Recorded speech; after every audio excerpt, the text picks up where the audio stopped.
Thanks for joining me again as we look back at another great classic film. This is a political drama inspired by a real political figure, but which also goes out of its way to be politically neutral. It features a number of career best performances and went on to win multiple awards. While there have been a great many political dramas, including those that were based on real people and real events, this is widely considered to be the best film in its genre. It is All the King's Men from 1949. Writer director Robert Rossen purchased the film rights to Robert Penn Warren's Pulitzer Prize-winning novel of the same name and subsequently secured a production agreement with Columbia Pictures. The screenplay adaptation was written primarily by Rossen, who shifted the story's focus from journalist Jack Burden to politician Willie Stark. The story, however, is told through the eyes of Burden, who first discovered Stark when he was a minor political player. Norman Corwin was hired to write a draft of the screenplay, but the extent of his contribution remains unclear, with the Screenwriters Guild designating Rossen as the sole writer.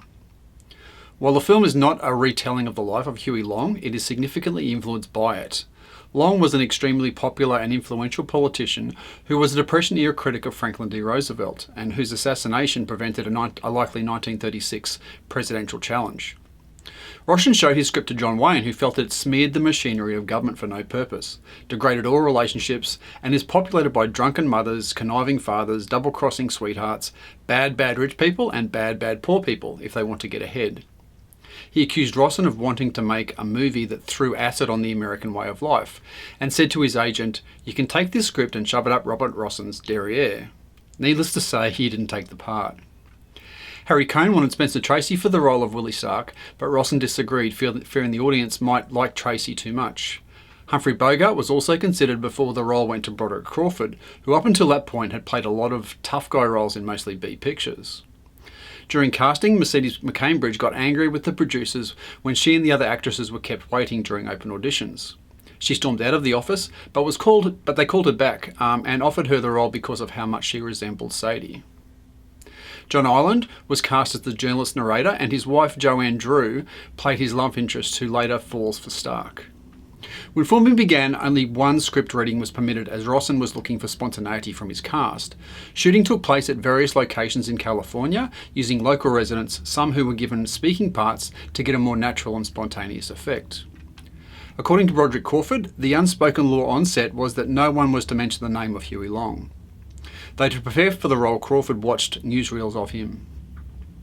Bernard Guthrie's striking cinema verite style is complemented by campaign montages shot by Don Siegel, and while the picture's drab look is perfect for the story, it may be the result of being funded by a poverty row studio like Columbia, who loved locations because they had no backlot. With Al Clarke's incoherent original version labouring under the volume of footage he had to cut, Rossen and Harry Cohn hired Robert Parrish to make changes, but he could only cut it down to about 250 minutes.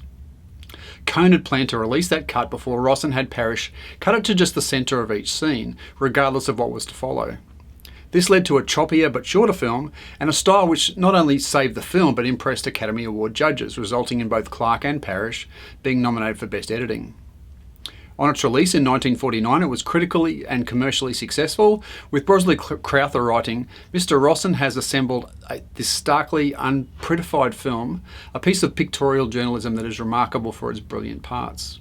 William Brogden in Variety noted Broderick Crawford puts in a standout performance. An Associated Press poll voted it the best film of 1949, with Broderick Crawford regarded as the best actor. It was nominated for 6 Academy Awards, winning Best Picture, Best Actor in a Leading Role for Broderick Crawford, and Best Actress in a Supporting Role for Mercedes McCambridge. The Directors Guild of America awarded Rossen with Outstanding Directorial Achievement in Motion Pictures.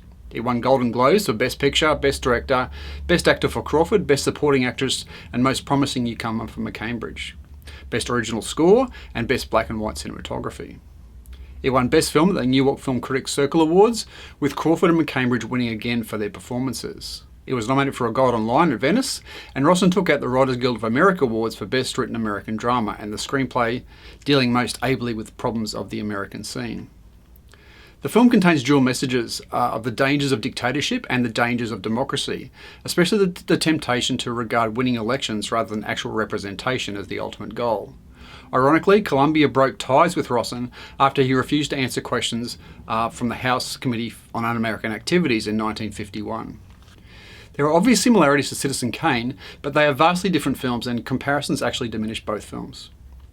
Film historian Spencer Selby calls the film a hard-hitting noir adaptation of Warren's eloquent novel. Joe Goldberg, film historian and former story editor for Paramount Pictures, said it deals with graft, corruption, love, drink and betrayal. The story moves towards its conclusion with the dark inevitability of a film noir. Harry Kevashian wonders if Willie Stark is a good man corrupted by the political process or a bad one whose inherent vice emerges when he gets a chance at power. The 2006 remake had a great cast of Sean Penn, Jude Law, Anthony Hopkins and Kate Winslet, but it's nowhere near as good as the original, and numerous reviewers feel the same way. It is amongst the AFI's top 400 greatest American movies, was selected for preservation in the US National Film Registry, and was preserved in the Academy Film Archive. Lots of good reasons to watch this film. Despite its age, it is a contemporary message warning of the dangers of populist strongman leaders. The film doesn't pick sides by refusing to paint the main character as either Republican or Democrat, conservative or liberal. There are really strong performances by all the cast, but by Crawford and McCambridge in particular. Excellent cinematography, which sets the tone of the film and gives it a touch of realism. It's one of the most powerful US political movies ever made.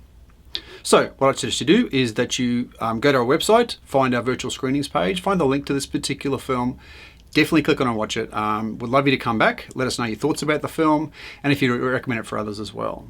And then we're back in the not too distant future for our next classic films review. See you next time.